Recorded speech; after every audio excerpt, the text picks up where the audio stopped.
like to welcome everyone to the February 2026 SKIP Executive Board meeting, and I call this meeting to order at 1:04 p.m. And I will go ahead and call the roll. City of Auburn, Nancy Backus. So she let me know she wouldn't be here today. City of Kent, Dana Ralph. I am here, and thank you so much for stepping in, Claire. I really appreciate it. Absolutely. My pleasure. And City of Burien, Liz Steed. I believe Liz is coming, but I'm happy to step in until Liz gets here. Great. Thank you, Anya. City of Covington, Christina Soltis.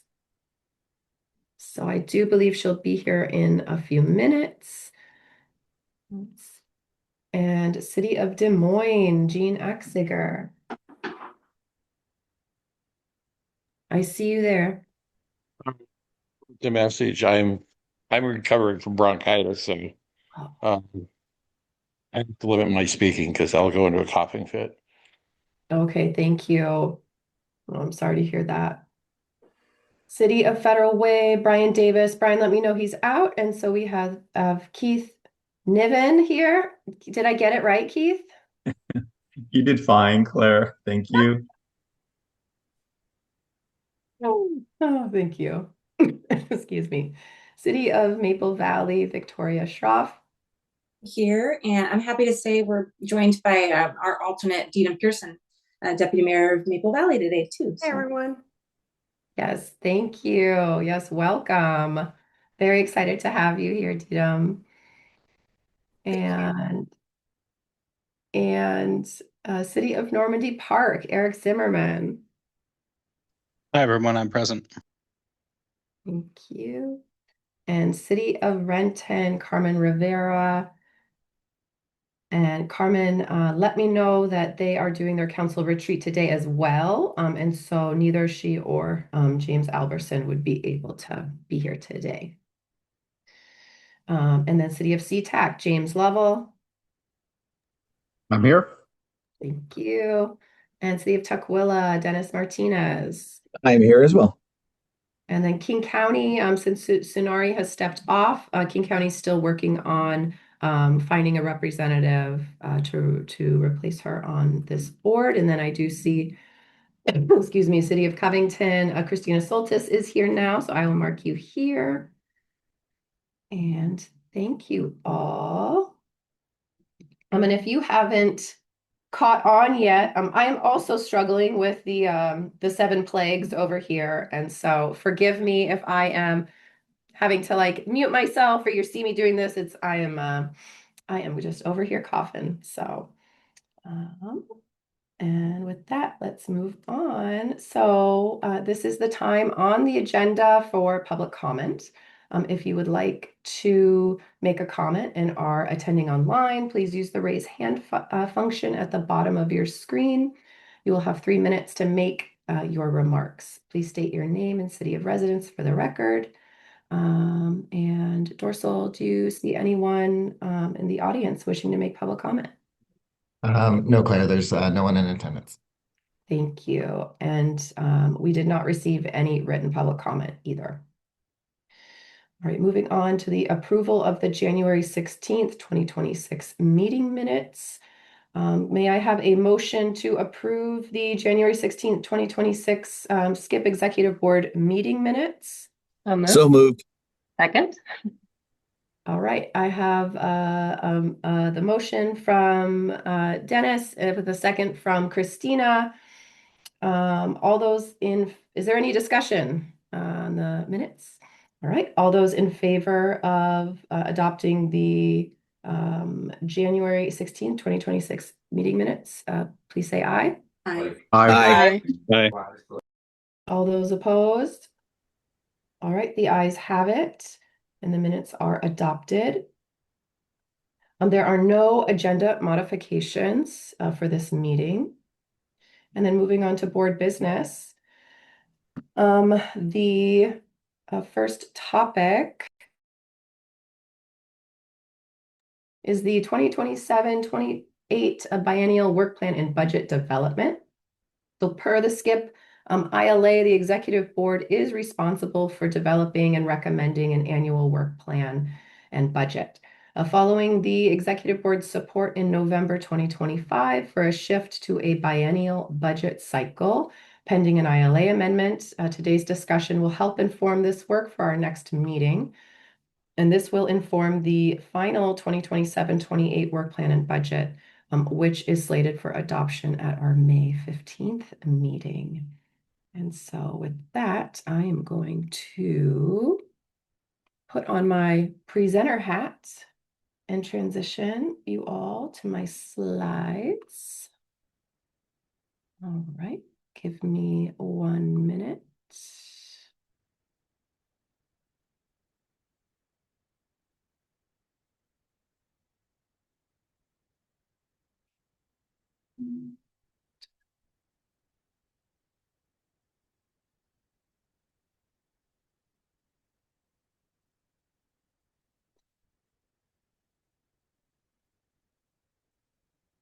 All right. Let's see. So, can you all see those slides? All right, thank you. Yep, we could see him. Wonderful. All right. So, your agenda packet was sent to you by me on Friday, February 13th at 3:29 p.m. There was a memo included in that for this topic.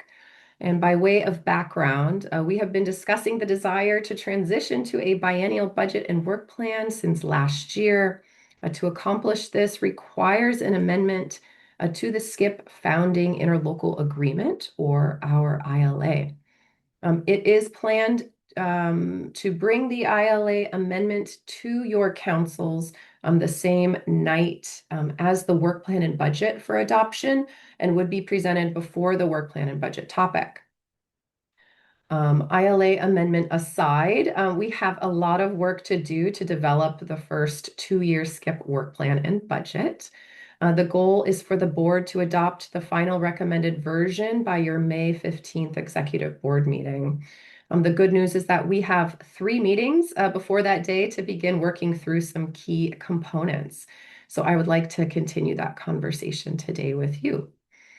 We have been thinking through SKIP's longer-term plan since early last year through the 5-year planning discussions. I have collected great information from you all through surveys, one-on-one meetings, and our board meetings together.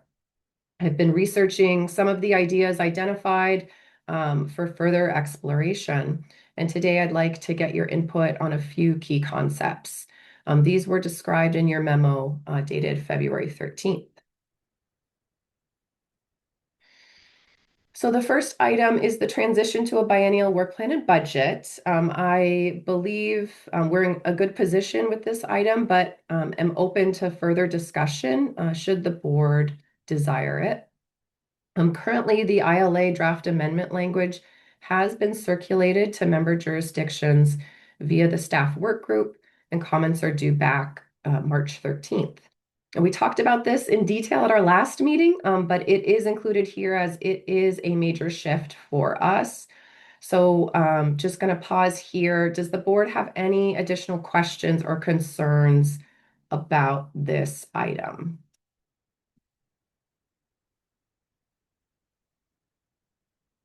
Excuse me. I don't see any hands raised. If something does come to you, we can come back to it. No problem. I'm going to move on then. So the second item here is expanding SKIP to add an FTE to our 2-member team to be dedicated to the compliance monitoring work of the SKIP funded units. So we can ensure the public funds that you all pool together for affordable housing is serving the households that we're committed to. This role would also manage the executed contracts and ensure all reporting to SKIP is completed, and would monitor and advise on asset management to inform future funding decisions. This role could also be used to support the general work associated with contract development. Overall, the role would ensure the long-term viability of affordable housing, and that contracts and regulatory agreements are followed. This is new work currently not being done. It's important to have someone in the role who has the experience and specialized knowledge required to support the SKIP portfolio. So why is this role needed? I've talked with a few of you about our sister organization, Arch's troubles back in 2019 regarding their then limited involvement in compliance monitoring and contract management. And for those that aren't familiar, Arch was the subject of a King 5 investigation that found that almost 100 homeowners of their affordable homeownership program were violating the terms of their contracts with Arch. And Arch was in the headlines for a long time. So my goal is to not fail to learn from our partners' mistakes. We're in a good position right now to begin this work as we are just starting to see projects coming online.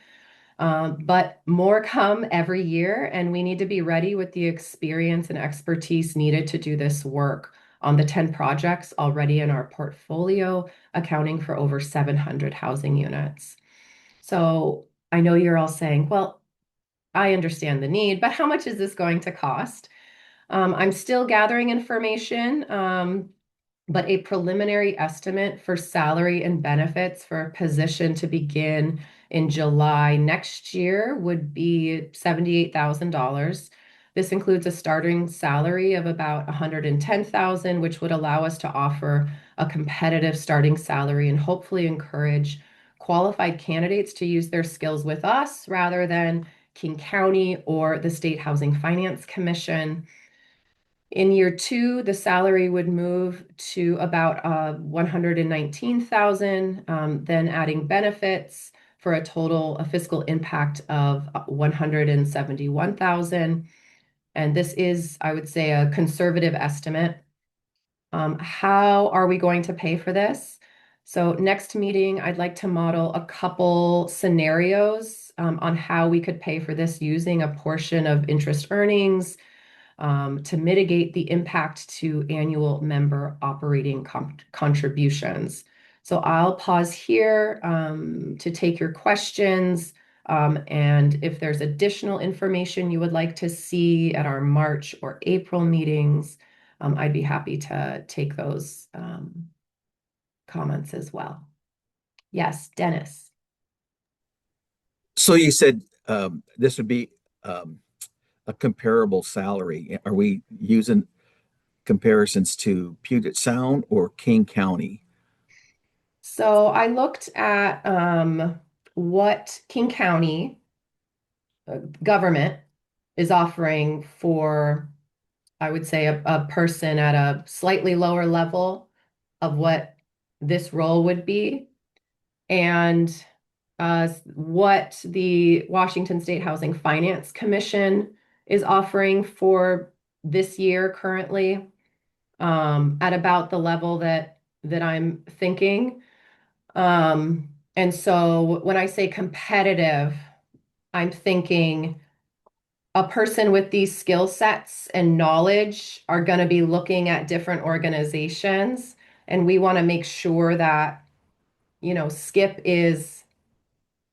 can be competitive in that way, right? Where we don't want to get priced out from our partners. Okay, I'm okay with it. I just want to make sure because, these are the questions that will be asked by our constituents, and everybody's looking, everybody, all the tax base is getting squeezed a little bit, and I want to make sure at least I ask the question. Thank you. Yeah, thank you. James.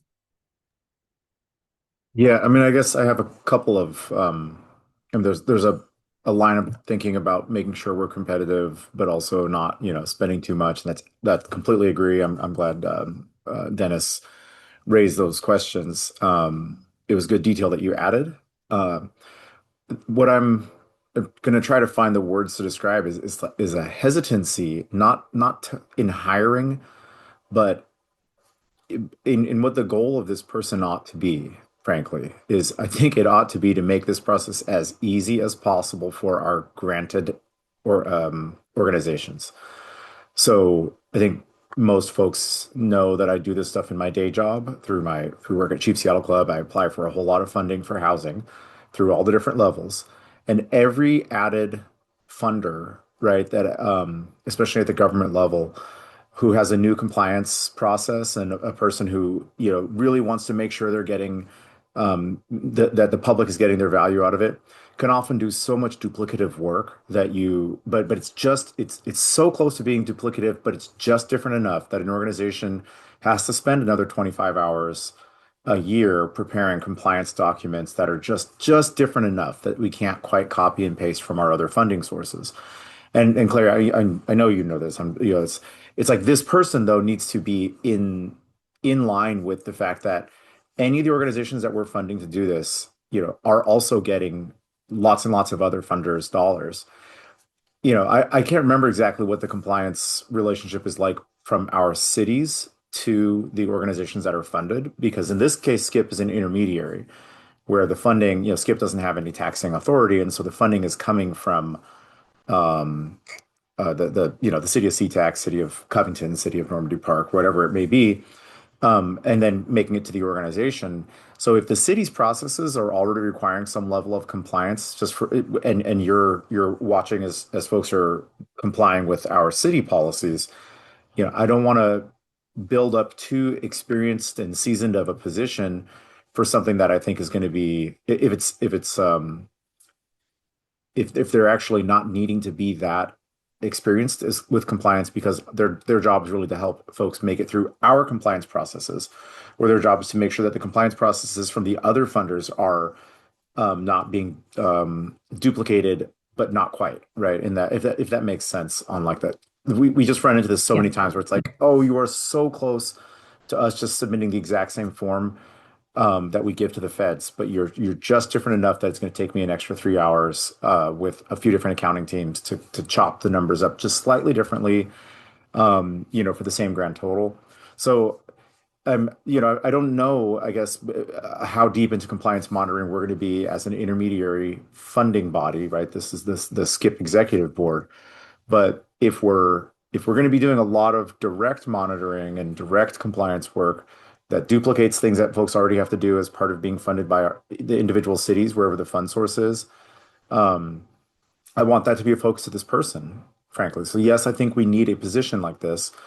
I think the level needs to match the expectations that we have of this position, and I just don't want to get too messy with making all the granted organization. I mean, frankly, folks will just stop applying to us for really competitive high needs projects at some point if the auditing and accounting and tracking requirements are as high as they are for the state, maybe for what is generally a much smaller award. So thank you. Thank you, James. And just to respond, so this work would not be duplicative of what cities are already doing. So when the cities pool their funds with SKIP and we are making the awards on behalf of those cities, the work is on us. They have no role in it. And so in some ways, it's even more important, I guess, for us to get it right and to have somebody in that role. To your point about seniority and like that level of expertise, I hear you. And I'm still, I guess that's why I'm trying to caveat all this. This is preliminary. And I'm going to keep kind of gathering information and talking with folks about it. And so this is, I would say, on the high end, Okay. because I don't want to I want your expectations to be, I want to set them like, oh God, high now so that later I can surprise you with a lower figure is my hope. Um, Thank you for the response. so so thank you for that. But also to your point, your question about the burden to our awardees. I have been working hard in the contract process to ensure that we aren't being burdensome to the developers, that they can submit their reports to us that they would be submitting to Commerce. And so just trying to streamline all that. And so, we learn a little bit more every contract that we execute, but the goal really is, yeah, let's make it we don't want to be the unique butterfly for the developers or the thorn in their side. If the commission and commerce are getting that information, that works for us as well. Some of our projects, though, don't have other funders on it. And so that's also, an important reason why we need eyes on the compliance monitoring. And then some projects where there are other funders, they are not necessarily funding the same units that we are, and therefore they're not monitoring those units. And so, there's all kinds of, details to this work that, for me is like, we kind of need someone to help track all of this. But thank you. Yeah, thank you. And Christina. Yeah, thank you. Thank you, Claire. And thank you, James, for a very well-developed question and thought process. My question is parallel to that, and I think we all have the same concern because we all, as representatives, are going to have to come back to our councils and demonstrate the value of this person. And I think that's kind of where I'm going for with value. I understand what James is saying, where it's like very similar, but duplicate, but not the same. Totally understand that. Here's my question. When we went out for comparables as far as salary goes, you mentioned that we have 700 units or so, and yeah, sure, we're growing. But are those King County comparable employees also just monitoring 700 units? Because my concern and question, if we're already making it easy for developers, if we're already doing the thing, and this person is here to monitor, do we need? I'm not sure, I can't see it here, but is this a full-time FTE? And do we need that full-time FTE? Because I mean, I could see the need for this, but then do we need the full-time FTE? Because this is a comparable, salary.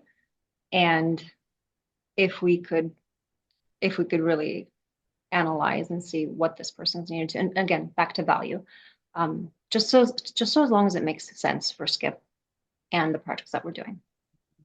Thank you. Thank you. So I would say I'm getting a terrible echo. I don't know why, but so not only would this role, so thank you for the question, not only would the role be addressing the compliance monitoring of those units, but would be doing the contract management of all of our projects. So that includes, all of the to-dos and following up that's needed that we require every single year, basically for the next 50 years. And so every year that work is going to grow and grow and grow.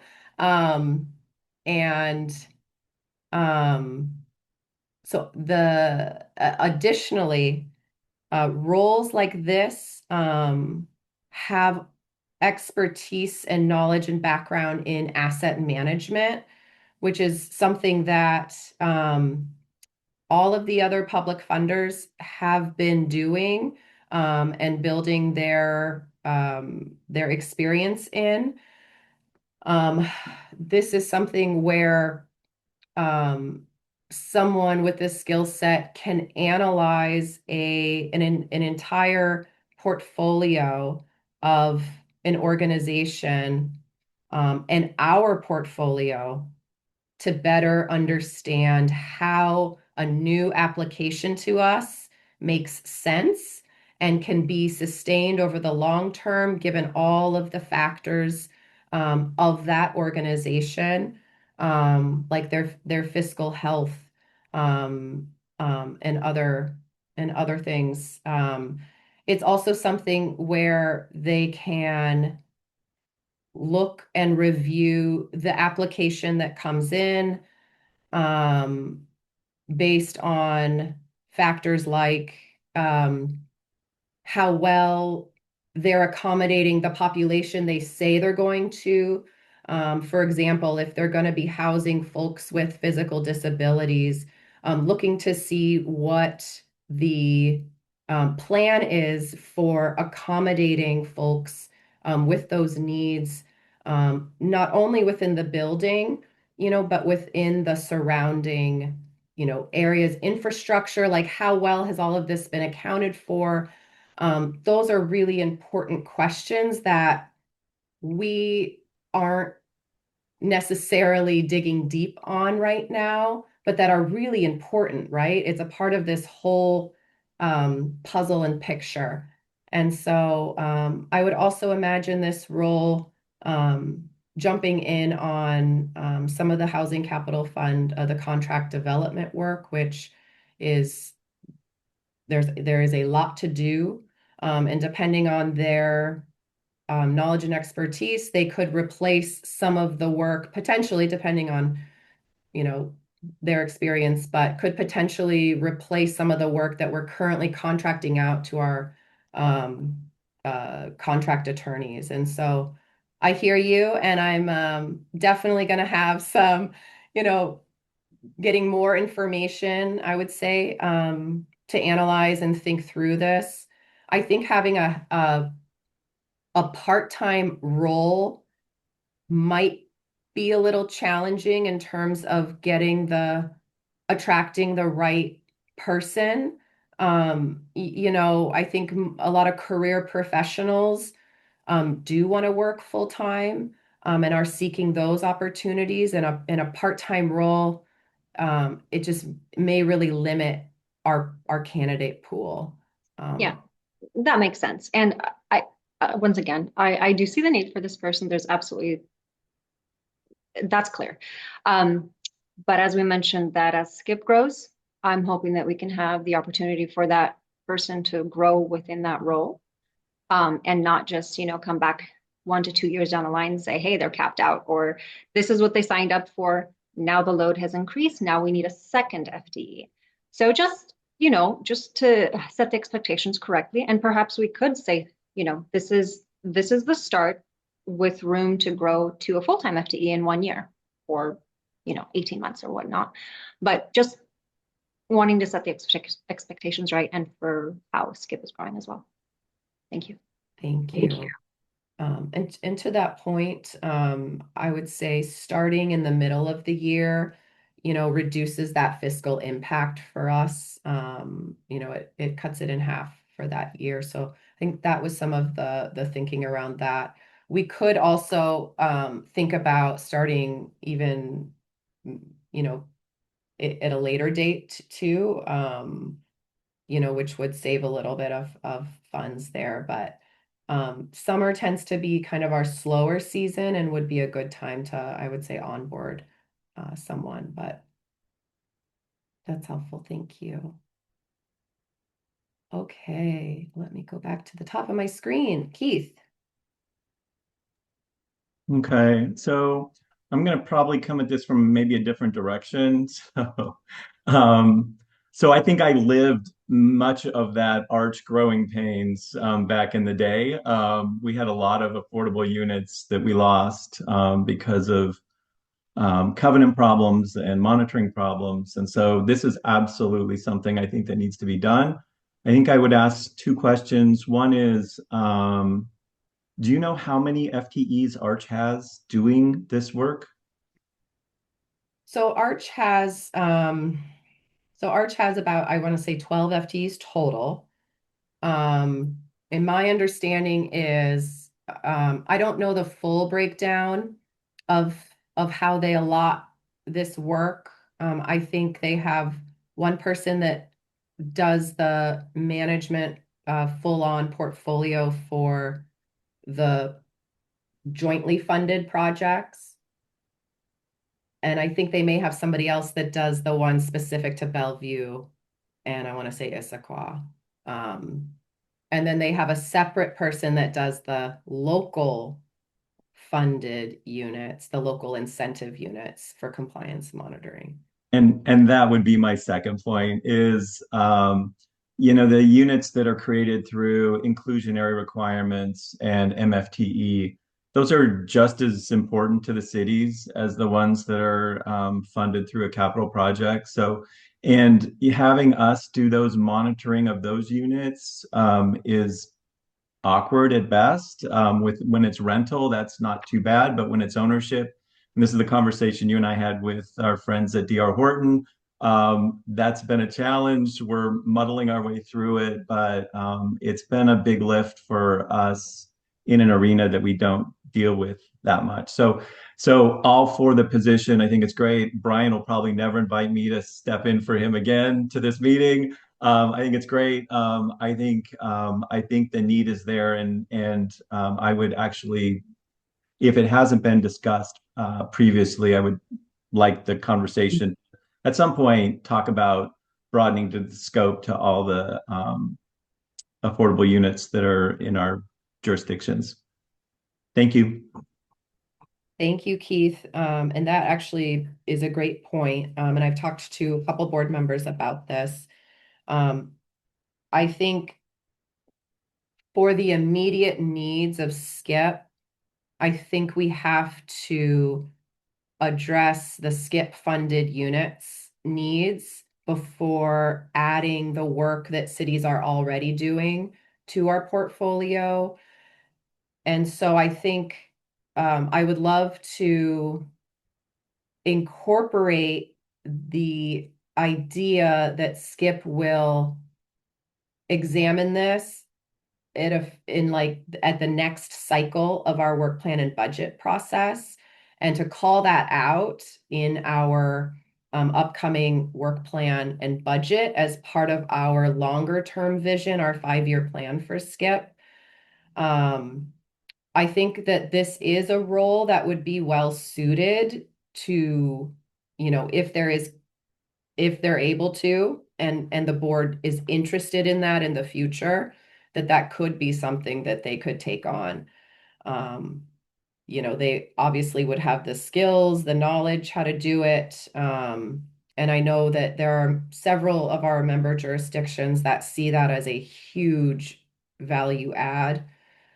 And so that's kind of where we've landed right now. But yes, I think that's a really good point, and thank you for bringing that up. Dana.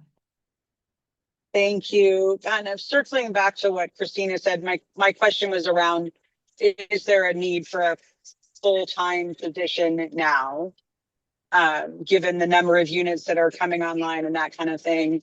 And have we explored the possibility of one of our member cities having some capacity and SKIP potentially co-funding a position within a city until we got to a point where it was necessary for a full-time FTE? I have not, I would say, deeply explored that. I would say I have talked with all of the staff at our cities who are doing this work, and they are wearing about 20 other hats. So it is a small component of their overall job and scope. And so I think from my perspective, there is a need to recognize the importance of the compliance monitoring and the legal and financial risks of not doing it right. And so I think for me, that's why I would suggest us having this be a specific SKIP role. Unless, there's, I guess, unless any of you have specifically, someone in mind at your city that you think has, that knowledge and expertise to take this work on that makes sense in some way, like, yes, please tell me. I have not found that yet. And I think that the compliance monitoring work for affordable housing is not something that cities typically um, are, are the leaders on, right? Like, I have heard from our public funders that the Washington State Housing Finance Commission is the gold star standard for this work. And, learning from them, I think, is important. I think there could be opportunities to help beef up some of our cities, compliance monitoring of those local units in some of that way. But um, I think it is worth it for the longevity of this work for us to make that investment. And I think also there is opportunity, to postpone the start time of this role.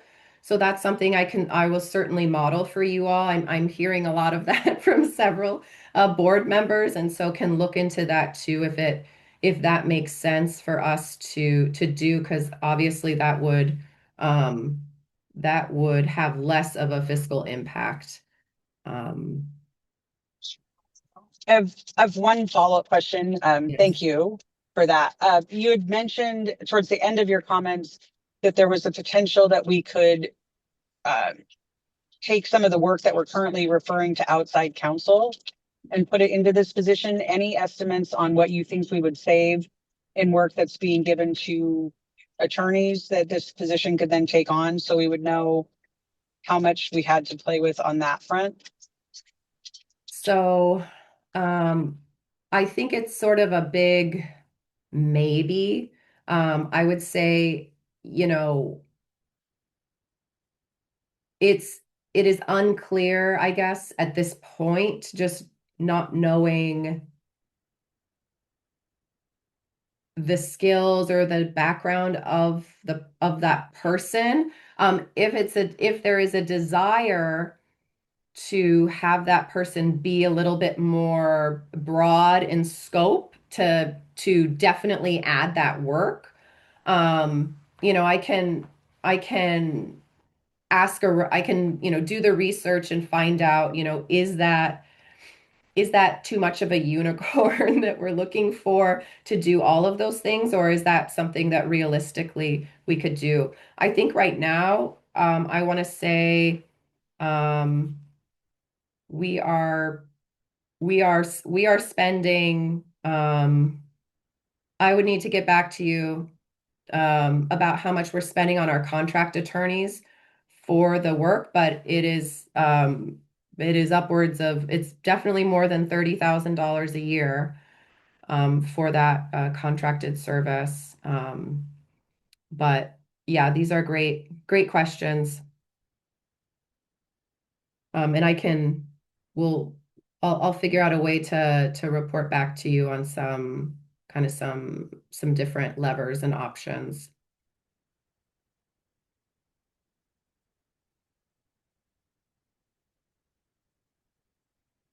Let me take a quick note.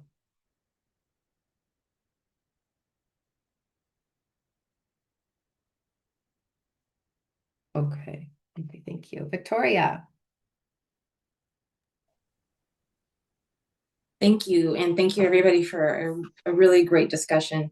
A couple of things. One is I had the same question as Dana about what would be the amount of that we're contracting out, and also is that so the contract management and asset management are those kind of what you're referring to as the things we're contracting out for? We are currently only contracting out for the contract development. So that's not even included in this role's scope right now. Okay. It's different work. So when I say contract management, it's the work that comes after the contract is executed. Okay, so that's something completely different than what we're talking about in this position. So Correct. who's currently handling that or the contract management, housing capital? Is that you and Dorsal?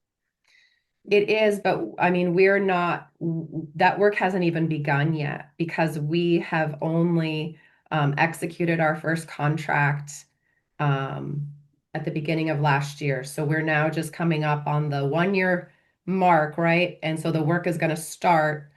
Um, and so we're currently not doing it. So this is all new work Okay. that will be added to what we're currently doing. I think that's important to know because up to this point, the thing that honestly has been the most concerning to me, the most important, is the compliance monitoring, and I feel like that's vital that we do that. And so, kind of prior to this question, I was thinking, is there a way to maybe lead into that where all that role was doing was the compliance monitoring? Maybe that came with a lower salary, and maybe we could build into more things. But hearing what you're saying, the second part of that is equally as important. And I think you and Dorsal already have full plates, so I can't imagine you being able to take that on as well. The other question I had was for Arch, as far as Arch goes, with their 12 FTEs, I was kind of blown away. I was like, wow, that's a lot compared to us, but I'm sure they're a lot larger. How many, do you know off the top of your head how many units they have? Oh, it's a lot, but Arch is also, they have a little different model than we do. They actually manage their city's MFTE programs, and density bonus programs. They do all of that on their behalf. They also run they manage the homeownership program, and they help. They have a whole list of folks that can of the homes that are available for purchase, and I think they even solicit interested parties and they track all of these people and connect them. I mean, they do a lot more work. They have been around for 30 years, so um, so don't feel bad that we're not there yet. But they just have a different model. They also, the way that they fund projects is a little different as well. They're larger cities, well, maybe not even, but Bellevue and I think it's Issaquah, they have their own funding rounds. And then they all pool like a little bit of money together. And so they have three different, funding rounds that they're managing. And there's just it's a little different. Definitely not apples to apples for sure. Yeah. And one other thing I would just like to throw in, like and Maple Valley is one of those cities who would greatly benefit from the compliance monitoring throughout. And we are having the MFTE conversation and all the other things that, who knows where we'll land with all of that. But we're definitely working on trying to get more affordable housing in the city. And that is more of that value added, if that's something to take back to, if at some point we could fit that in there. And I know we're not solving anything today, we're just kind of giving input, but just to put that out there, that's something that would be really important to Maple Valley, if in time we could do that. So, but thank you for all of this. Of course. And I think, I mean, I've heard a lot from, from you all, not just today, but in previous conversations about that interest in the local compliance monitoring in your cities. I've heard other cities say, I don't think I would want Skip to do that for me. And so I think it really there's this question of, what role does Skip have? Obviously, we would never, intrude on cities that aren't interested in collaborating, right? Um, and so I think there is an opportunity, as part of the longer term vision for Skip to think about this. And so Victoria, my thought is to just to recognize that, and to call it out in this upcoming work plan, but not as part of the 27-28 work plan, but like a separate, here's our longer term vision for Skip. Here is what we're working towards. I think this is a good example of that because I know you all have been talking about this since at least 2022. So when I joined and saw the latest work plan, this item was on it. And so I know this really is a longer term, interest of many of the jurisdictions. And so yes, so thank you for continuing to highlight it and bring it up as a priority for your city. Thank you, Claire. Yeah. Liz. Thanks, Claire. I share some of the thoughts that Victoria especially was expressing. Burien would certainly be in favor of having that additional assistance in terms of tracking all of our monitoring. It's a huge job, and if it goes wrong, it goes really wrong. And it ends up on the front page of the Seattle Times talking about how we've mismanaged funds and haven't tracked things. So I am a strong yes in favor of moving forward with this position. I also think that we need to look at, if we have this position, what does that do to our work plan for Claire and Dorsal's hours? Because clearly you're doing most of this work now and are trying to figure out how to fit that in. So what are some of the other things that can also come to the plate if you have somebody who's taking this load? I don't think we've talked too much about that, but what is that impact? Because if you're adding this in and you haven't had to do it before and trying to absorb that, what happens to the rest of your work, and how do you do that? I think that the salary you're talking about is actually not large when we think about salaries in the King County area, and that's fully loaded. The number you were putting out there, that's reasonable for somebody with technical expertise and a strong background that can actually project manage all of this. It's a tough job, and I was working for Bellevue when Arch lost some housing units, and it was not pretty for anybody involved. I really think that this is an extremely important role and part of what keeps us credible as an organization. So I'd just like to understand more about what impact this would have on your schedules moving forward if in fact we don't fund this position, and how we can think about, what are those things that come off and what might that free up for both you and Dorsal. So there's my 2 cents. Thank you. Thank you. Just take a quick note.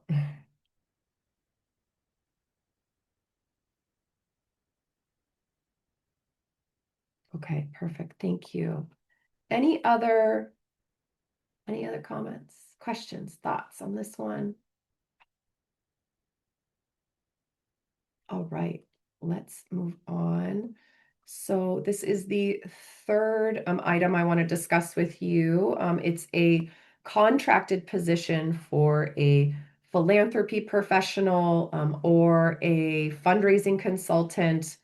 This would be someone who can grow the Housing Capital Fund through private funding and philanthropic contributions, can lead on the SKIP Foundation work, lead on any fundraising campaigns, and potentially apply for grants. So this role is critical in telling South King County's story to the wider circle of philanthropy, amplifying the subregion's needs, making the connections, building those relationships, and securing additional funding from the private sector for affordable housing. So it is going to be difficult for us to move the needle on our affordable housing needs without more funding. We can ask the state all we want, but we know they have limited funds to contribute. Private entities, though, have resources and are interested in supporting the public good when it comes to affordable housing. And the 2026 work plan's action item 5 is to encourage investment in South King County by private investors, lenders, and philanthropies. This has a medium level of priority for this year and last year. 2025 was the first year that I made a meaningful connection with a lender interested in entering the South King County market. This work takes a lot of time to nurture and maintain relationships. And with a contracted position, we might be able to bring in those badly needed funds that we've been talking about. So I would like to do a bit more research into the cost of this, but just to have a placeholder amount to share with you. Assuming 250 to 400 hours of work at $200 an hour beginning in 2028, the contracted position would total between $50,000 and $80,000. So I can model different funding scenarios for this item as well for you for the next meeting. But with that, would love to hear your questions, feedback, and other information that you might want at a future meeting.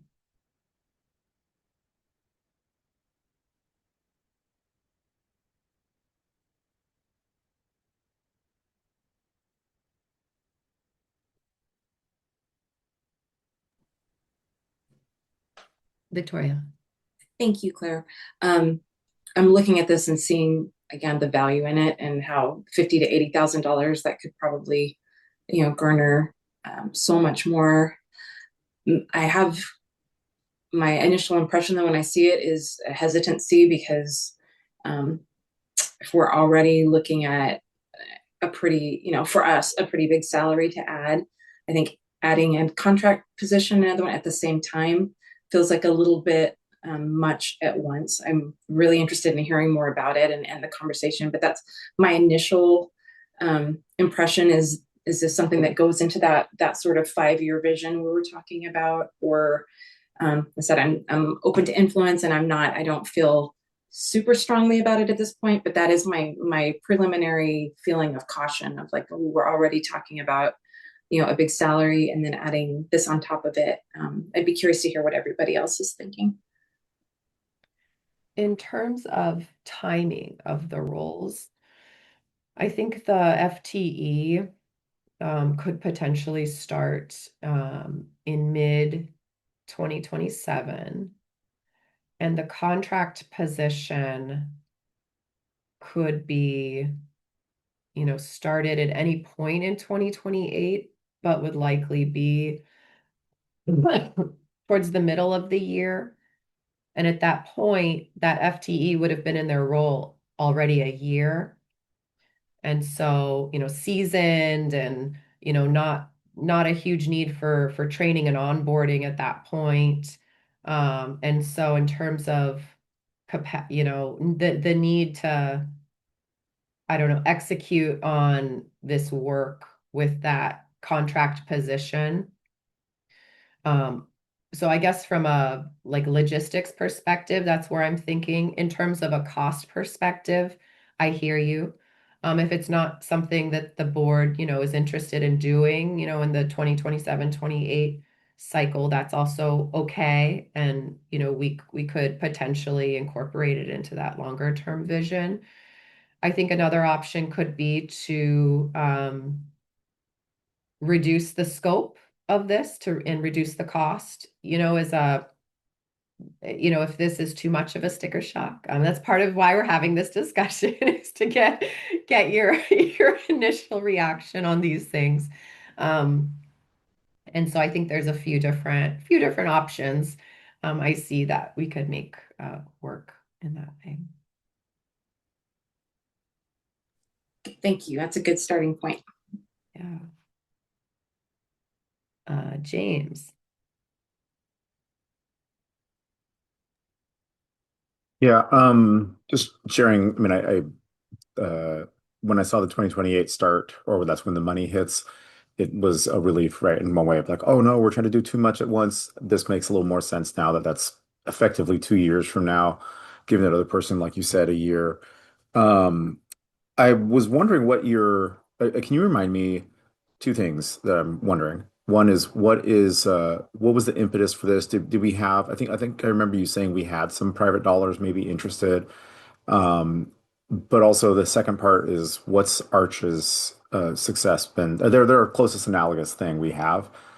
And I know there's a new, there's new tools coming out all the time to finance housing. The Balmer Foundation has just launched their nonprofit finance fund, which is going to be kind of adjacent or intersecting with WishFIC and the kind of typical tax credit model, but non-stacking, right? So you can only do one or the other. And it's an interesting public-private partnership. So I know there's interest from the philanthropic sector in funding even some level of public housing. But I'm wondering if you could remind me what the interest so far has been in South King County, but then B, what it looks like for Arch, just to give me an idea of the what the whether we're just kind of taking a shot in the dark on this, or whether we really think no, there's an on-ramp here that makes sense for us. Thank you. Before I joined Skip, the board did a lot of work to set up the Skip Foundation, which is a legal nonprofit entity with the state of Washington, but they are not a registered 501c3 with the feds. So that is like a separate arm of Skip and this board, but it's still in existence. um, and is sitting there waiting for us to act. And that came about originally because it sounds like the board had not envisioned us getting the Housing Capital Fund up and going as quickly as we did. And so they were thinking, oh, I think we need to have this way, for folks to contribute funding to us so we can give it out. But it turns out with the state's, 1406 and 1590 legislation, cities were able to make some progress on this. That said, I think over the years, there has been this underlying conversation and rumble and understanding that we need more funding for affordable housing in South King County.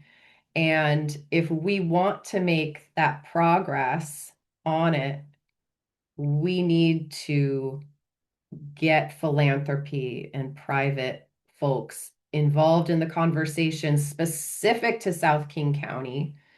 And if not specific to South King County, then at least we need to be in those conversations at the county level and influencing how South King County's needs need to be addressed as well. So that's a long way of me storytelling about, you know, the interest in South King County. But also, James, the conversations that I've had with some of the thought leaders of the origin story of Skip, are pretty, I would say, inspiring and lead me to believe that there is a way for us to attract funding for the sub region that we just have not tapped into. Like I'm saying here, like it is a lot of work to make those relationships, to nurture those relationships. And I know it takes a special kind of uh, dynamic to bring that in. And working for the Chief Seattle Club, I know that. I'm sure there's a lot of you do a lot of fundraising and stuff, and so I think it's worth us trying because we haven't put in a solid effort to see if we can make this a real thing. Regarding Arch, Arch has done incredible work with Microsoft, and to get they have I want to say the land acquisition program, and like they just have it's just a little different for them because they have incredibly well resourced organizations in their backyard where it makes sense for them to do, right? And Amazon as well there. And so I think their story is a little easier to tell, just because of the geography. And so it's just a little, we're just a little more unique, and it's going to take a little bit more work, I think, for us. And Thank you. Balmer is supporting some South King. There's a several South King County projects, that they're supporting right now. So that's great. We love that. Eric. Yeah, I think in principle I support both positions, both types of work being done. I think probably because it's incremental staff growth, it might just be useful as we keep talking about it to kind of look at, again, the landscape of 3.5 positions and who's doing what and what's kind of the division of labor between those positions. And I think, Claire, that might just help it make more sense, as folks are thinking about whether the investment makes sense for them. And Normandy Park, I mean, this is a very small money for us. We'd be making a decision about how to spend other cities' money. But I think that's just, for me, just the missing piece here is looking at like the new 3.5 position work stream breakup of labor and what amount of work is required for doing those different functions. Thank you.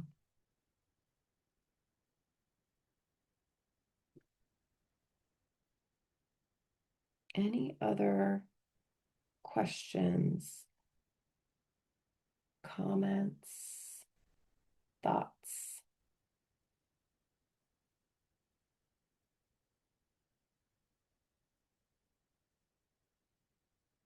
Okay. Last call.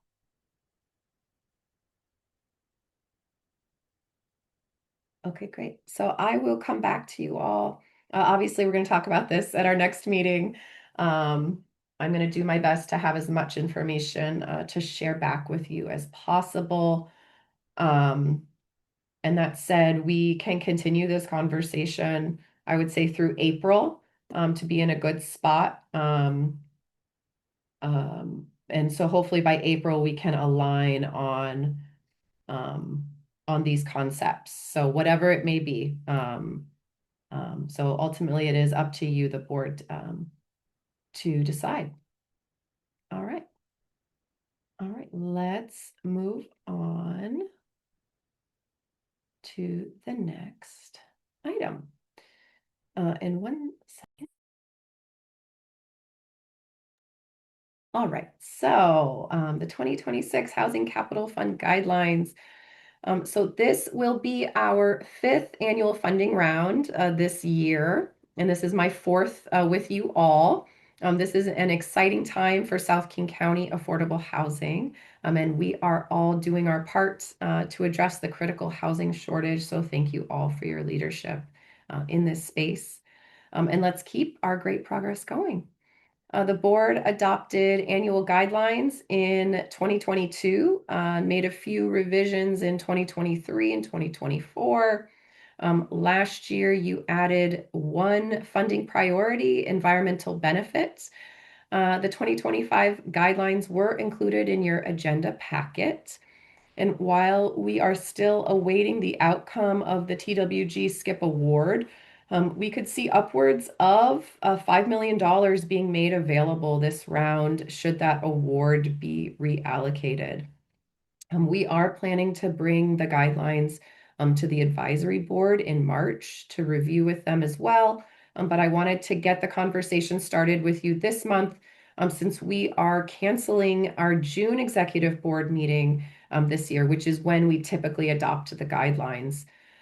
And I would like us to spend our March meeting together completely focused on the biennial work plan and budget. So we're just a little bit compressed for time this year.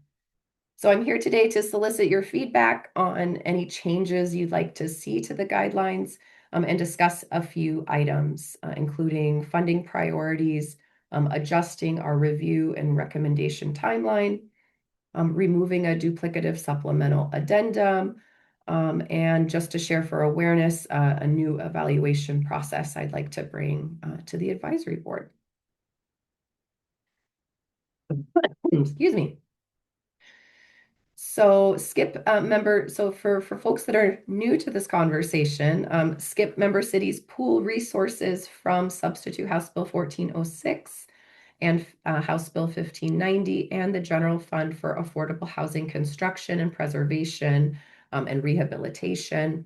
The interlocal agreements for pooling sales tax receipts to administer funds under RCW 8214, 530, and 540 require that for each funding round, the executive board identify funding guidelines that includes funding priorities, the amount available, eligible activities, geographic areas, and more. So every year we adopt the funding guidelines with minor tweaks. So these are the funding priorities adopted last year. And I would say that these are incredibly comprehensive, and I might hesitate to add more. That said, I think it's important to ask the question to you, the executive board, whether these continue to reflect your priorities. So let's just quickly go through them. You can see them on your screen.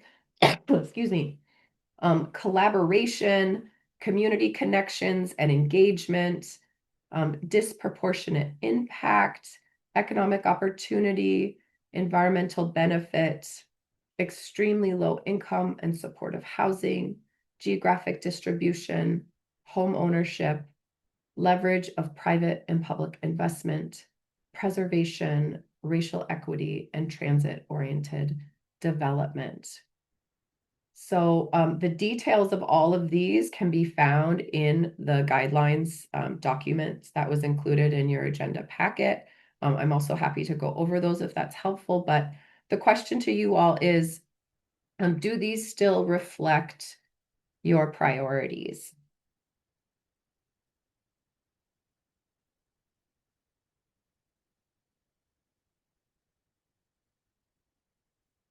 I see a thumbs up from James. Thank you.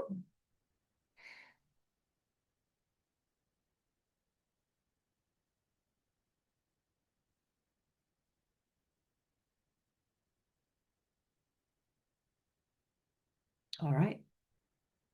Hearing no nays, I will assume that these are still good.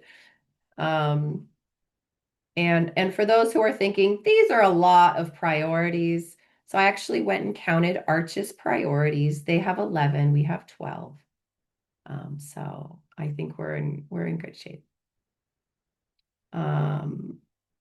So for discussion, so funding priorities, we just talked about adjusting the timeline for review. So why are we talking about this? You ask, well, as James Lovell brought up last year, our timeline is slightly off from our fellow public funders. This year, our partners made their final decisions after we had made our final recommendations. So ours were not completely informed by their final decisions.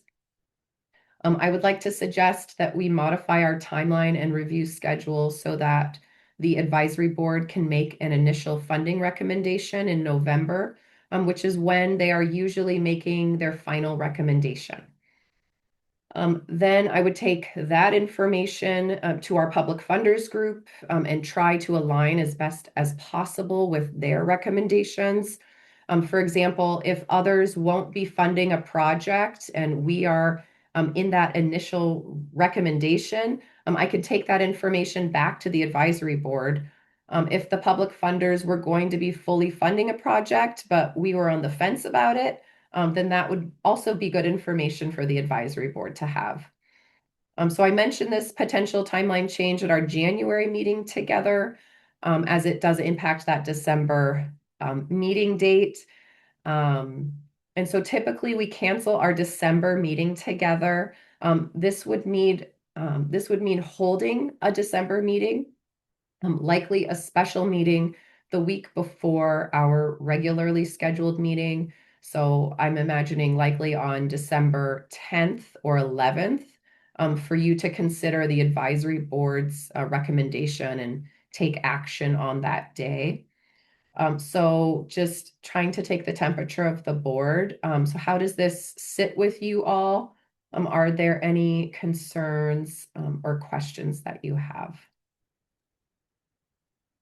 Christina here. I think it's a smart move. It makes sense. Let's pay attention to what our neighbors are doing and not partners, but similar entities. And I think it's just a very smart move for Skip, and I approve it. Thank you. Anyone else?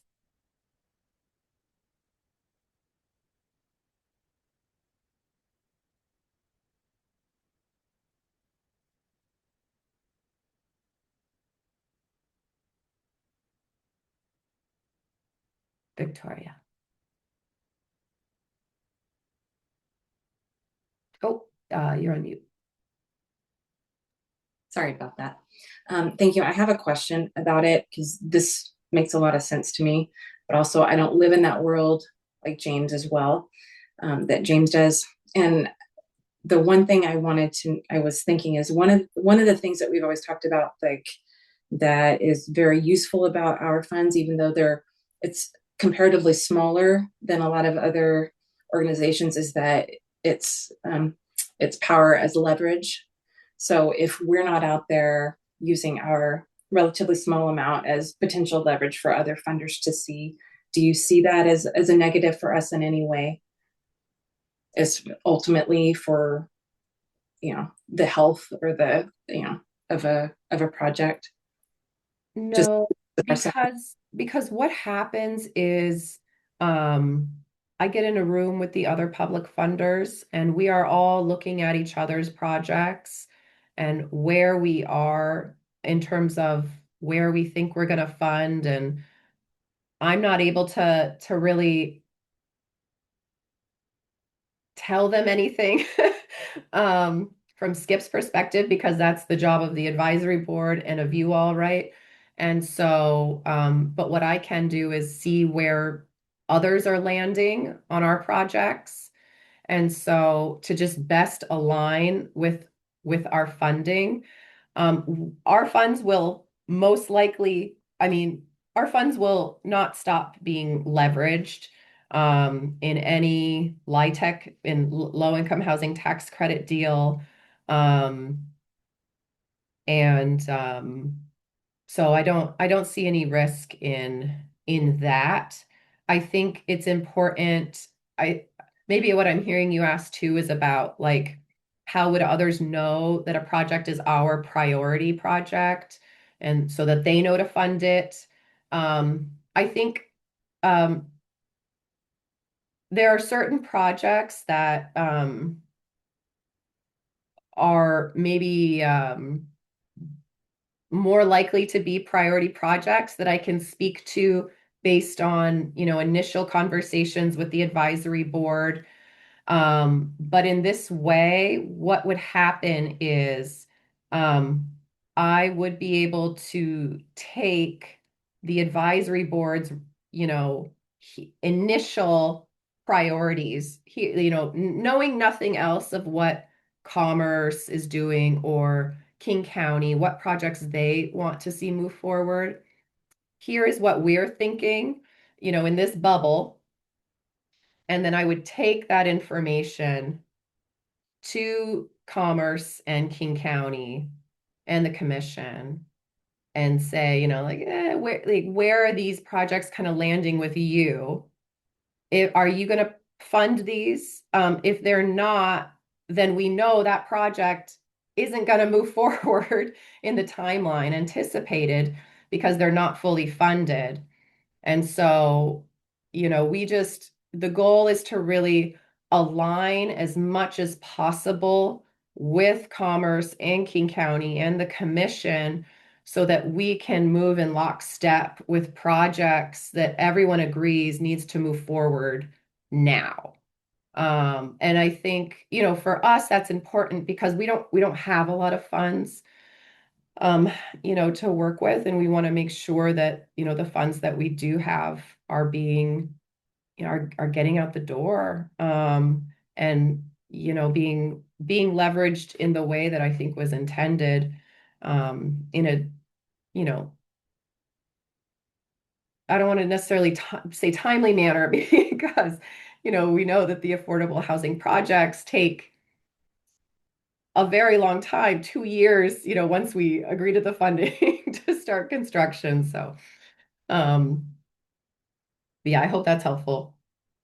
That's very helpful, Claire. And it does help me. It kind of fleshes out the bigger picture of what's going on behind the scenes more, and how much of it is communication and everything. So that makes perfect sense. So I support this. Thank you. Thank you. All right. Any other comments, questions on adjusting the timeline? And I'm not hearing anyone say, oh, just I really don't want to meet in December. It sounds like there is a willingness of the board to, to meet for this particular item. So we'll work on, probably finding the right date with you all. And that may just be a survey that we administer. Okay.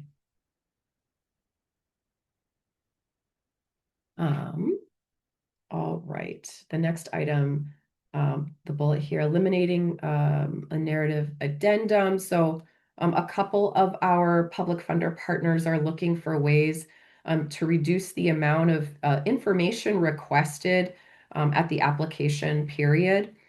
So we use the combined funders application, which is managed by the Department of Commerce. And it is, I would say, incredibly comprehensive. It takes a lot of time for us to review the information for each of the projects. So in addition to that application, we have supplemental information that we request as well. One of those is the addendum for the unifying metrics that we had come up with last year. One of them is this narrative addendum. We have a couple letters that we require from folks. But I considered all of this and think that we could potentially eliminate our narrative addendum, which asks duplicative questions, which are included in the combined funders application. It would not only reduce the burden on applicants, but would reduce the burden on the staff review side as well. So no decisions have been made about this, but I did want to flag it for the board in case it does become a recommendation to remove that. So any thoughts or questions on this?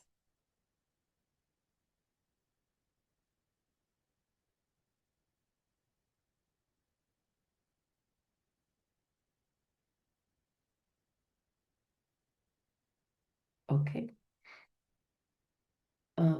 The last item is a new evaluation form for the advisory board. So this is for your awareness only, as the evaluation form is not included in the Housing Capital Fund guidelines. In 2025, I was invited to participate on the TOD Sound Transit Surplus Land Project Selection process in Federal Way, and learned a lot about the evaluation process that Sound Transit uses. So inspired by that process, I plan to work with the advisory board to redo our evaluation form the advisory board uses to evaluate applicants' projects. I think this will be a positive change for our evaluation process. And so just again, for your information and awareness, any questions from the board on this topic? Or any other, I would say, items that the board would like to bring up right now regarding the Housing Capital Fund guidelines overall.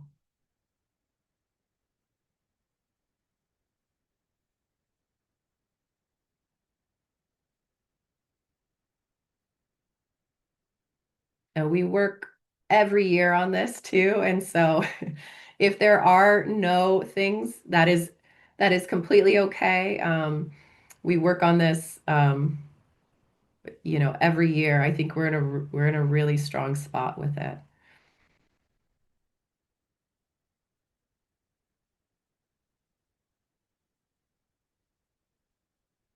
Okay, super. With that, I will stop sharing my screen for my slides, and we will transition to the next topic, which is the annual report. Let me bring it up real quick.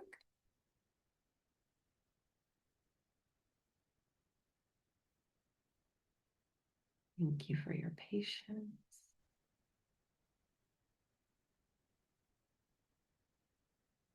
Okay, before I share my screen, I'll give you some background. So the draft annual report or quarter four report was sent to you this morning by me at 9:31 a.m. This version does not contain the final interest earnings total for 2025. So please hold off on sharing this until I can update that number and recirculate a final version to you all and to the staff work group who is charged with working with your jurisdictions to distribute to your councils in whatever way makes sense for your jurisdiction. So I hope to have a final version to share by next week. I will share my screen shortly and we can go over it together. But overall, 2025 was a great year for SKIP. And this work could not have been accomplished without you, the executive board, our advisory board, or our SKIP program coordinator, Dorsal Plants. I want to thank the board for your engagement and willingness to be a good partner in this difficult work and to positively represent SKIP to your jurisdictions. I want to thank Dorsal for his efforts and hard work in leading the advisory board, and Sokiho and his work to help connect developers with naturally occurring affordable housing opportunities, in addition to all the administrative work he assists me with. So thank you, Dorsal. And I want to thank the advisory board for their hard work in getting up to speed with how to evaluate a funding application and working towards a strong, well-vetted recommendation to you, the executive board. We are all in this boat together. And I know the work is slow and progress feels like it may not meet the urgency we all feel to address the affordable housing crisis, but we must stay grounded in what we are able to accomplish and continue to get creative in how to expand and preserve affordable housing in South King County. So with that, I'm going to share my screen. We'll go over this report. All right. Are you able to see the report? Right, super. So in 2025, we executed our first contract and regulatory agreements, totaling closing on 4 projects, one in Des Moines, 2 in Burien, and 1 in Auburn. This is only the beginning, as you all know. You all pooled almost $4 million for the Housing Capital Fund last year, and we were the recipients of a $10,000 grant towards our operations from the King County Council. We explored ideas for SKIP's longer-term vision through the 5-year planning process. We facilitated 4 sessions with the South King County Joint Planners and Developers, one which was a collaboration with our partner, a sister brother organization in Pierce County, and one that included Representative Adam Smith. We held our first legislative forum that brought state senators and representatives together with the executive board to learn more about SKIP's great work in affordable housing. SKIP was represented at over 230 meetings representing 78 unique groups. You adopted a reserve policy to strengthen SKIP's long-term viability and appointed or reappointed 7 individuals to the SKIP advisory board. There is more to say, of course. I didn't go through everything, but feel free to read through this on your own. And I hope that you feel proud of what we have accomplished together. Regarding the budget, so our budget position is strong. Revenue from member contributions totaled about $402,000. The initial estimate for interest earnings for the year totaled $505,000. As a reminder, interest is earned on both our fund balance in the operating and capital accounts. This high yield is due to the approximately $11 million pooled for the housing projects that have yet to be spent. Our operating expenditures totaled $426,000 in 2025, which is just under what we budgeted for the year, which was $468,000. The beginning operating fund balance in 2025 totaled $957,000, which includes the interest earnings from previous years and any unspent fund balance that carried over into 2025. You all adopted the reserve policy in 2025 to set aside in reserve 100% of annual operating expenses beginning in 2026.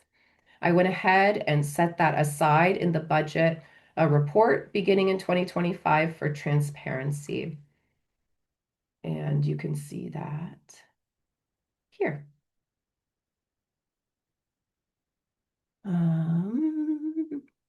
The ending fund balance in the operating account, excluding interest earnings in 2025, totals $442,000.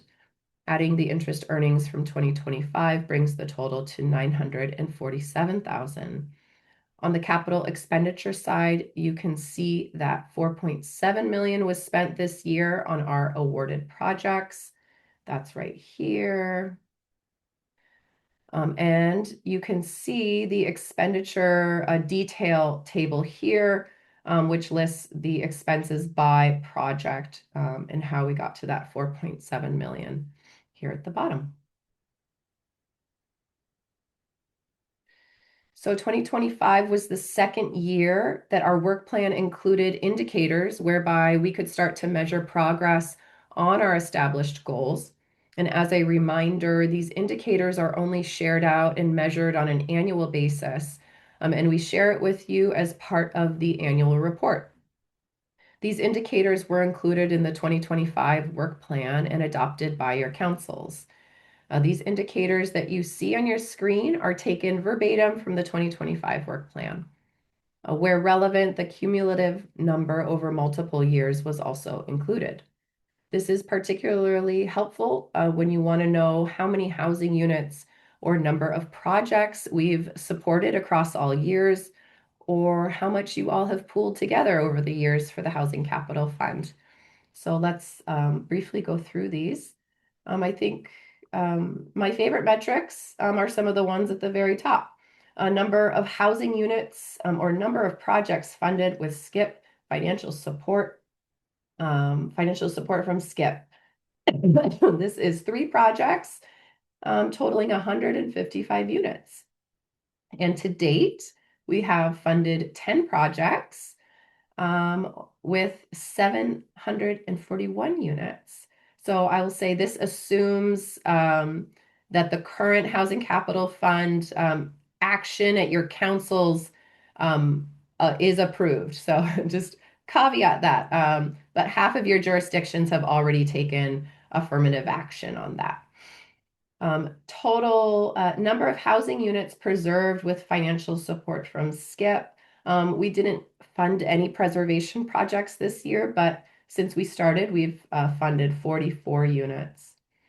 Total dollar amount pooled by member jurisdictions for the Housing Capital Fund, almost $4 million in 2025, $15.3 million since 2022. New sources of revenue added to the Housing Capital Fund. You may recall that the reserve policy says that any remaining funds would go towards the Housing Capital Fund. In this case, that was the $38,000 here. We saw a lot of geographic diversity in our applicant pool this year. We had projects from Burien, Federal Way, Kent, Renton, and SeaTac. So this was Federal Way and SeaTac's first time applying for the Housing Capital Fund. We haven't received a project located in either of those cities before.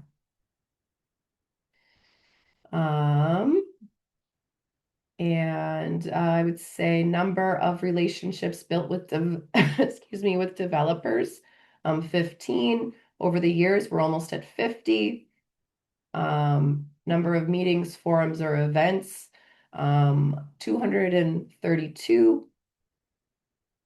Number of affordable housing developers connected with property owners intending to sell naturally occurring affordable housing, 7. And our general management of operations and administration was all accomplished as well. As requested by the board previously, we continue to attach the project statuses of our awarded projects here on the last page. So I would encourage you to check that out in your own time. And with that, I would be happy to take any questions the board may have.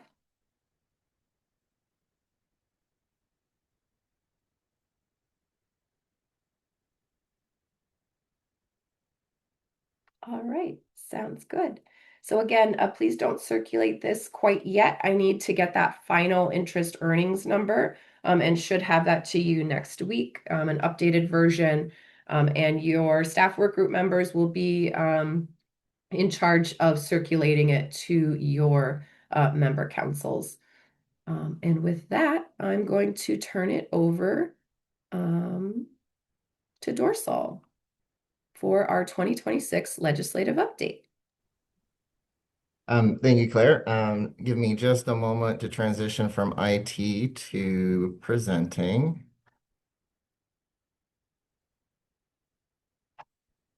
Are the slides showing the correct way?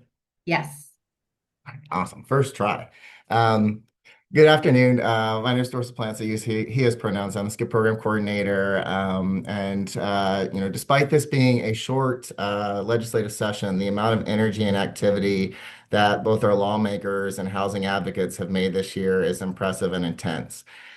With the amount of activity over the last couple of sessions related to housing policy, I have heard beginning to hear rumblings that there may be some interest and need to consider a housing omnibus bill in the future upcoming legislative session. Just a quick review here is the SKIP's legislative priority for this year. Over the summer, we did refine the language from previous years. And just as a quick reminder, SKIP staff do not take legislative positions per the direction of the executive board. We did share this priority with each of the member jurisdictions to include in their own advocacy efforts during the session, and any information that I share today is intended to be informational only. Open, I'm seeing a chat. Not for you, don't worry. Sorry, I'm not in IT mode now. Here's the timeline for the 2026 legislative session. As you can see, we are very deep in the legislative session. And by the time we meet again in March, likely the legislative session will be over. And so there will be one more update, but it'll be an after action update. So things have moved rather quickly. We are eagerly awaiting the release of the budgets. I've been told by several sources that both the capital and operational budget could be released as soon as Sunday, February 22nd or early next week. One bright spot that I did want to share since our last update, the Office of Financial Management recently reported that projected state revenue through 2029 is up by more than 1.8 billion from the November forecast. While this does represent a modest 1.1% increase, it is a significant improvement over previous expectations, and it provides some much needed breathing room for lawmakers as they consider finalizing the supplemental budget. I did not cover Senate Bill 6027 last month, but I did want to go ahead and call attention to this bill this month because it could impact and expand the use of our Housing Capital Fund. Senate Bill 6027 modifies the requirement for local revenue sources like House Bill 1590. Currently, those funds are often restricted to new construction. Senate Bill 6027 would allow us to use those funds for preservation, operation, and maintenance of existing affordable housing. Additionally, it expands the scope of these funds to include facilities like emergency, transitional, and supportive housing. Essentially, its goal is to ensure local dollars can be used where they are needed most, whether that's building something new or keeping a current facility up and running safely. House Bill 1717 had a public hearing last night in the Senate Ways and Means Committee and appears like it will be moving forward. It does need to clear that committee by the March 2nd deadline. Key detail to note is the bill's specific definition of affordability was amended. While we typically define affordable housing as costs not exceeding 30% of gross monthly income, House Bill 1717 does allow a higher threshold specifically for home ownership. So a project could still be defined as affordable, even if the total costs, those things including the mortgage, interest, taxes, insurance, homeowners fees, and other types of things, could actually go up to 38% of a household's gross monthly income. This higher cap would mean that ownership projects, potentially more ownership projects, would qualify for the bill sales tax remittance program. Last month, I did briefly touch on Senate Bill 6026. This is the bill that would potentially prohibit skip cities with over 30,000 residents from acquiring ground floor commercial or mixed use residential developments within commercial zones. Since we last met, there have been amendments made. There's one amendment that will allow cities to retain those mixed-use requirements in up to 20% of their commercial areas and in transit station areas. However, in those protected areas, if a project is publicly subsidized and is tax exempt, it would remain exempt from the mixed use requirements. The intent of the bill is to try and prevent affordable housing projects from being burdened by commercial mandates, regardless of where they may be located within your jurisdiction. Here are the bills we talked about last month that are related to the starter home production plan that was developed by Civic Commons. House Bill 2151 was an executive session this morning, and it will need to pass out of the Senate Labor and Commerce Committee by February 25th and move to the Senate floor. But it does appear like there is support for this bill. House Bill 2381 and Senate Bill 6015 will not be moving forward this year.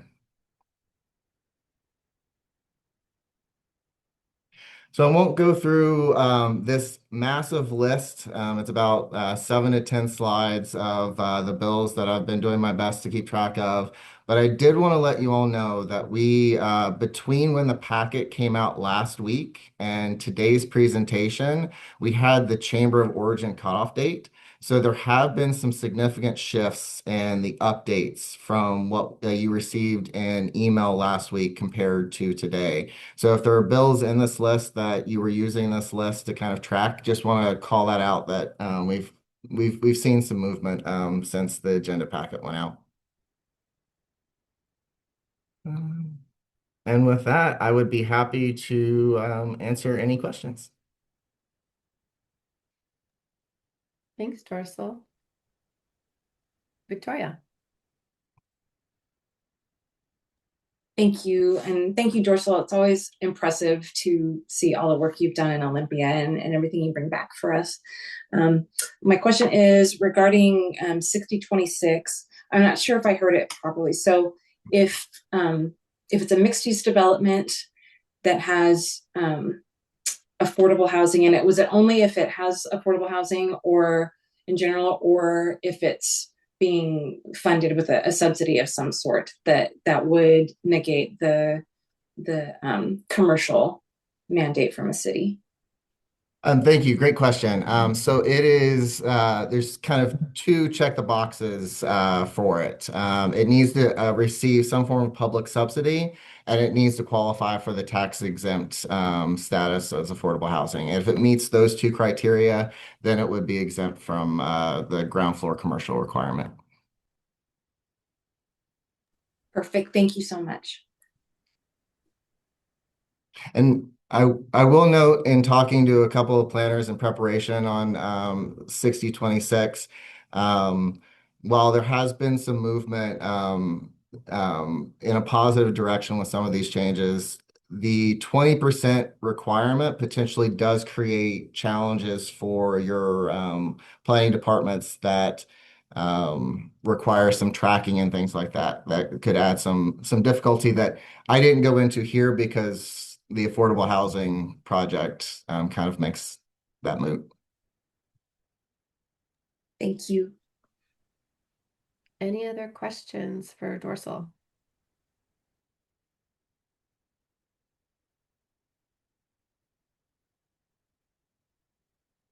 Thank you. I'm going to go back behind the curtain and do my IT.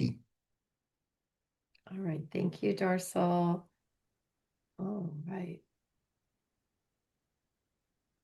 Super. So we are transitioning. Let me just find the script real quick, make sure. Super. Okay, so I have a few updates, announcements to share. So our March meeting is our next meeting. It is our first in-person meeting of the year. We will meet March 20th at 1 p.m. in the Auburn Council Chambers to begin developing the 2027-2028 work plan and budget, and align on items to incorporate for that longer-term vision of SKIP that we've been talking about. So this is a not to be missed meeting. If you are only able to attend virtually or won't be able to make it, please let me know so we can find ways to incorporate your input. And I also wish good health to all of us for that meeting as well, as it seems like many of us are struggling a little bit right now. For the Kent Multicultural Village project. So a wonderful announcement. So on February 18th, we closed on Mercy Housing Northwest Kent Multicultural Village. This was a complex project to finance and took many people to make it happen. So this brings our total projects with executed contracts and regulatory agreements to 5 and counting. And then Governor Ferguson's Executive Order 2512. So in December 2025, the governor signed Executive Order 25-12, creating the Washington State Task Force on the establishment of a Department of Housing.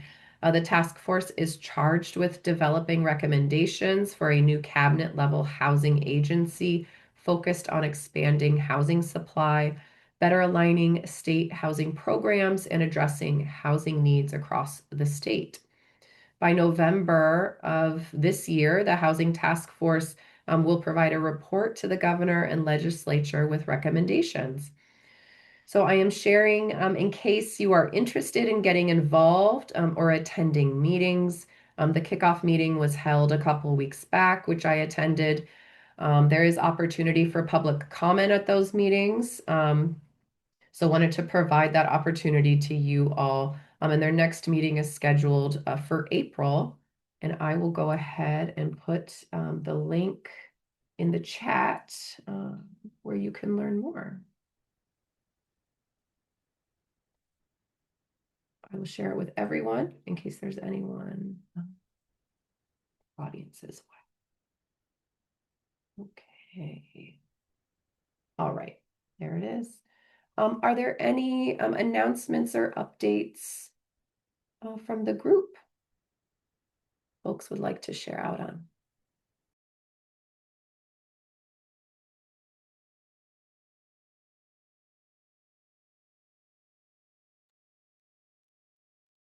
Bye, Eric. Thank you.